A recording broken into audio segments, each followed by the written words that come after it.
Hi hello welcome to post 360. నేను మీ మురళీ రాపల్లి. రాష్ట్ర వ్యాప్తంగా యూరియాకి సంబంధించిన కొరత తారాస్థాయిలో చేరింది. ఆర్బీకే సెంట్రల్ దగ్గర కావచ్చు, సచివాలయాల దగ్గర కావచ్చు, లేదంటే ఎక్కడైతే యూరియా గవర్నమెంట్ సరఫరా చేస్తుందో ఆ ప్రదేశాలకు వెళ్ళి రైతులు బారులు తేరి ఉంటున్నారు. ఇటుకురాలను అడ్డం పెడుతూ ఉన్నాడు, చెప్పుల్ని పెట్టుకుంటున్నారు. చివరికి చిన్న చిన్న బ్యాగులు తీసుకొచ్చి వాళ్ళు వంతుగా వరుసలో పెడుతూ ఉన్నారు. కొంతమంది నిద్రాహారాలు మాని నైట్ మొత్తం ఆ లైన్‌లోనే పడుకుంటూ ఉన్నారు. వర్షం వచ్చినా ఇంకే పనున్నా కూడా అన్నీ మానేసి వర్షంలో గొడుగులు పట్టుకొని మరి యూరియా కోసం రైతన్న పడిగాపులు కాస్తూ ఉన్నాడు. ఇంతకుముందు మీలో ఎవరైనా కూడా ఇంత యూరియా క్రైసిస్ విన్నారా? తెలుగు రాష్ట్రాలు రెండిట్లో, ఆంధ్రాలో, తెలంగాణలో ఇంత యూరియా కొరత ఎప్పుడైనా విన్నారా? యూరియా మొత్తం ఏమైంది? కొన్ని కొత్తగా యూరియాని తయారు చేసే కంపెనీస్ వచ్చాయి రామగుండంలో అక్కడక్కడ. కొన్ని కాకినాడలో యూరియా మ్యానుఫ్యాక్చరింగ్ కంపెనీస్ అని మూడ్స్ వేయటం జరిగింది. ఏది ఏమైనా కూడా ఈ పంట కాలంలో యూరియా అనేది ప్రతి రైతుకి ఎంతో అవసరం. ఎందుకంటే ఆ పంటకి ప్రాణం ఇచ్చేదే యూరియా. కానీ గవర్నమెంట్ అనేది ఆ యూరియా సరఫరా చేయడంలో దారుణంగా విఫలమైంది. ప్రతి రైతు పంటకు ప్రాణమైన యూరియా కోసం తన ప్రాణాలు పణంగా పెట్టి రాత్రింబగళ్ళు గత 10 రోజుల నుంచి ఒక్క యూరియా కట్ట కోసం ఎదురు చూస్తూ ఉన్నారు. ఇటువంటి తరుణంలో ఈ అచ్చెన్నాయుడు వచ్చి ఏం మాట్లాడతాడంటే, ఎప్పుడు భోజనం గొడవే ఈయనకి. ఎప్పుడైనా తిండి కావాలి. అసెంబ్లీలో అయినా సార్ నాకు ఆకలేస్తుంది అంటాడు. ఆ తిండి గురించి ఆలోచించడం వల్లే అచ్చెన్నాయుడు గారు ప్రతిదాన్ని తిండికి అటాచ్ చేస్తారు. పాపం కొద్దిగా భారీ పర్సనాలిటీ ఏమో ఆకలి కొద్దిగా ఎక్కువ ఉండొచ్చు. కానీ ఇక్కడ కూడా రైతులు పడే యూరియా కష్టాన్ని కూడా బఫెట్ భోజనం ప్లేట్‌తో కంపేర్ చేసి ఈయన మరోసారి తిండిబోతు అచ్చెన్నాయుడు అని ప్రూవ్ చేసుకుంటూ ఉన్నారు. ఒకసారి మీరు చూడండి ఏమంటారు ఈయన? ఇది కావాలని కొన్ని దగ్గరలో ఇది రాజకీయం చేయడానికి ప్రయత్నం చేస్తారు. కావాలని కొన్ని దగ్గర రాజకీయం చేస్తున్నారంట. అచ్చెన్నాయుడు గారు యూరియా మొత్తాన్ని తీసుకొచ్చి అన్ని ప్రదేశాల్లో పెట్టారు. అది ఇస్తున్న టైంలో ఇచ్చిన తర్వాత కూడా రైతులకు ఇచ్చినా కూడా ప్రతిపక్ష పార్టీలు కుట్ర చేస్తున్నాయి కావాలని. ఎందుకంటే ఈయన ఇచ్చేశాడు, ఇచ్చేస్తే కుట్ర చేస్తున్నారు. సిగ్గుండాలా? ఇవ్వకపోతే అడగరా? మరి ఇవ్వకుండా కావాలని కుట్ర చేయటం ఏంటి? సాక్షి పేపర్ చూడండి, తెల్లవారితే లైన్ లో ఉన్నారంట. చల్లవారితే లైన్లో ఉన్నారంట. ఓకే, సాక్షి పేపర్ వదిలేద్దాం సార్. సాక్షిదేముంది, అది వైఎస్ఆర్సీపీ పార్టీ వాళ్ళ ఛానల్. సాక్షిని వదిలేద్దాం. నేను కొన్ని వీడియోలు చూపిస్తా చూడండి మీరు. వీళ్ళెవరు?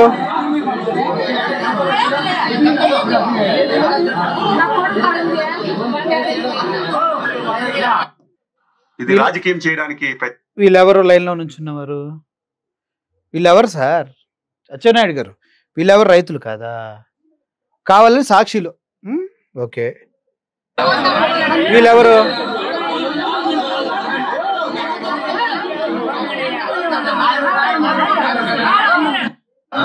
వీళ్ళెవరు? వీళ్ళెవరు చెప్పు. వీళ్ళెవరు? వీళ్ళెవరు?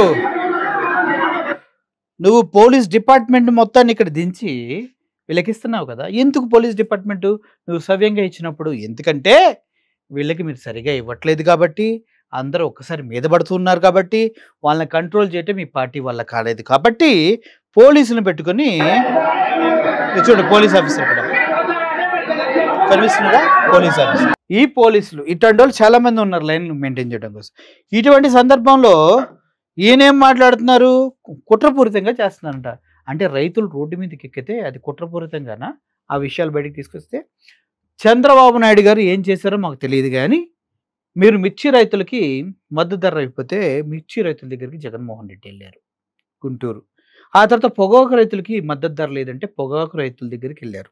ఆ తర్వాత మామిడి రైతుల దగ్గరికి వెళ్ళారు. నిన్న ఉల్లి పత్తా రైతుల దగ్గరికి వెళ్ళారు. అయినా కూడా మీకు అర్థం కాని ఏంటంటే, ఆయన వెళ్ళిన ప్రతిసారి మీ సారు సెంట్రల్ గవర్నమెంట్కి లెటర్ రాస్తున్నారు. ఇక్కడ రేట్లు తక్కువగా ఉన్నాయి, కొద్దిగా మాకు ఫండ్ పంపించండి అని చంద్రబాబు నాయుడు గారు లెటర్ రాస్తారు. ప్రతిపక్ష నాయకుడు ఒక ప్రదేశానికి వెళ్ళి అక్కడున్న రైతుల ప్రాబ్లమ్స్ని బయటకు తీస్తే తప్పించి the great visionary Chandrababu Naidu గారికి తెలియదా రైతుల పరిస్థితి?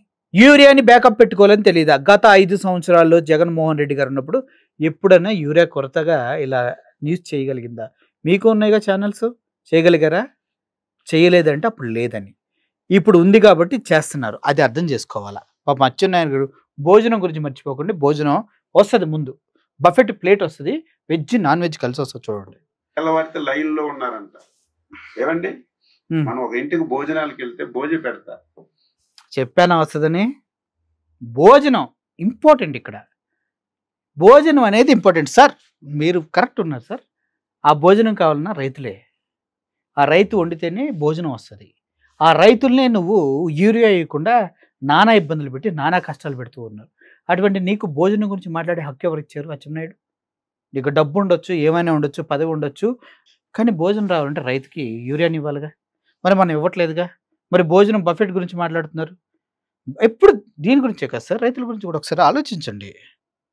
బఫే భోజనం పెట్టేటప్పుడు అందరం ఒకసారి వెళ్తే భోజనం ఎవరికైనా దొరుకుతుంది. లైక్ పాపం అచ్చెన్నాయుడు గారికి ఎప్పుడు బఫెట్ భోజనం వెళ్ళినప్పుడు భోజనం దొరకల. ఆ బాధ బాగా పెట్టుకున్నారు ఆయన. అందుకోసమే బఫెట్ భోజనాన్ని ఆర్డర్‌లో చెప్తూ ఉన్నారు. అప్పుడు సార్ ఈసారి మా ఆఫీస్‌కి రండి, మంచి భోజనం పెట్టిస్తాం మీకు. లైన్లో ఒకటి తీసుకుంటాం. ఎరువులు కూడా లైన్ లో ఒకటి తీసుకుంటున్నారు. ఎరువులు కూడా రైన్‌లో ఉండి చేసాం. ఆ బఫెట్ భోజనానికి ఎరువులు లింక్ పెట్టి బలి చెప్పారు కదా! భోజన ప్రియులు ఉండాలబ్బా! భోజన ప్రియులు ఉంటే రైతులకు ఎంతో కొంత ఉపయోగం జరుగుద్ది. అచ్చెన్నాయుడు లాంటి భోజన ప్రియుడు మనకు కావాలా? ఆయన ప్రతిసారి అసెంబ్లీలో మాట్లాడినా, బయటకొచ్చి పోలీసులను తిట్టడానికి మాట్లాడినా, తినటానికి వచ్చారా అని భోజనం గురించే. ప్రతి లైన్‌లో భోజనం ఉంటది.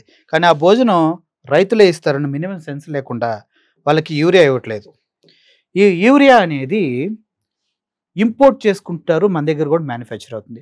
ఒరిజినల్‌గా యూరియా ఒక కట్ట ప్రైసు సబ్సిడీలో రైతుకు దొరికేది రూ. 265. కానీ గవర్నమెంట్‌కి పడేది రూ. 665. కానీ బ్లాక్ మార్కెట్‌లో దాని విలువ రూ. 1275 ఉంది. అందుకోసమే ఈ యూరియాని పక్కదావ పట్టించి వాడుతూ ఉన్నారు ఈ రాజకీయ నాయకులు అనేది ఇప్పుడు జరుగుతున్నటువంటి వాస్తవం అన్నమాట. ఈ యూరియాని కేవలం రైతులకే ఇస్తున్నారు. కానీ అది రైతుల దగ్గర నుంచి పక్కదార పట్టి రాజకీయ నాయకులు అక్రమంగా వేరే వేరే ప్రాంతాలకు తరలిస్తూ ఉన్నారు. అందుట్లో సోపుల తయారీలో వాడతారు. అదేవిధంగా సర్ఫ్ తయారీలో వాడతారు. కొన్ని కెమికల్స్‌లో మిక్స్ చేస్తూ ఉంటారు. ఇంకా అన్నిటికన్నా ముఖ్యం, అత్యంత లాభదాయకం, ఆంధ్రప్రదేశ్‌లో గల్లీ గల్లీలో మందు దొరుకుతుంది కదా! స్పిరిట్. ఆ స్పిరిట్ మ్యానుఫ్యాక్చరింగ్, లిక్కర్ మ్యానుఫ్యాక్చరింగ్‌లో కూడా యూరియా వాడతారు. సో, ఈ యూరియాకున్న డిమాండు గవర్నమెంట్ ఇచ్చేది రూ. 265 అయితే బయట మార్కెట్‌లో 1200-1300 ఉంది. కాబట్టి ఆ యూరియాని వేరే వేరే కంపెనీలకు తరలించడానికి, లిక్కరు మ్యానుఫ్యాక్చరింగ్‌కి తరలించడానికి గవర్నమెంట్‌కి సంబంధించిన చాలామంది ఈ యూరియాని అక్రమంగా తరలిస్తున్నారంటూ చెబుతూ ఉన్నారు. అందులో భాగంగానే ఇప్పుడు తెలుగు రాష్ట్రాల్లో యూరియా కొరత దారుణంగా పెరిగిపోయి రైతులు రోడ్లెక్కి కన్నీరు ఒకటి తక్కువగా వాళ్ళ జీవితాలు మారిపోయినాయి. ఇప్పుడు ఎప్పుడైనా ప్రభుత్వాలు ఆ! ఆహార పంటలు హ్మ్. ఎప్పుడైనా సరే ధరలు తగ్గిన ఆహార పంటలకు ఎప్పుడైనా ఇబ్బంది వచ్చినా ప్రభుత్వం ఆదుకోవడం మనం చూసాం. కానీ ఎప్పుడు చూడలేదు. టీడీపీ గవర్నమెంట్‌లో ఒక్కసారి కూడా మనం చూడలేదు. ఇప్పుడు కూటమి గవర్నమెంట్‌లో ఒక్కసారి కూడా రైతుకు అండగా ఉన్నట్టుగా మనం చూడలేదు. ఈయనొచ్చి కబుర్లు చెప్తున్నాడు మనకి. ఫస్ట్ టైం దేశంలో హ్మ్. వాణిజ్య పంటలకి ఇబ్బంది కలిగేటప్పుడు, హ్మ్. వాణిజ్య పంటలు ధరలు తగ్గేటప్పుడు రైతుకు ఆదుకున్నటువంటి ఏకైక ప్రభుత్వం ఎన్డీఏ ప్రభుత్వం. ఇవన్నీ చెప్తూ ఉంటారు. చంద్రబాబు నాయుడు గారు ఏమన్నారు తెలుసా? వరి పండించడం ఎందుకు దండగా వరి ఎద్దన్న వ్యక్తి మీ పార్టీ నాయకుడు సార్. మీరు ఆయన గురించి చెప్పండి ఫస్టు. రైతులకి యూరియా ఇవ్వలేని చేతకాని దద్దమ్మ ప్రభుత్వం కూటమి అంటూ బయట చాలామంది చెప్తున్నారు సార్. ఆ బ్యాడ్ నేమ్ మనకెందుకు చెప్పండి? మనకు భోజనం కావాలి కదా! అచ్చెన్నాయుడు గారు భోజనం కావాలి కదా! రైతులకు కొద్దిగా యూరియా ఇవ్వండి sir. Please. It's my request. Thank you for watching this video. Murali signing off. Thank you so much.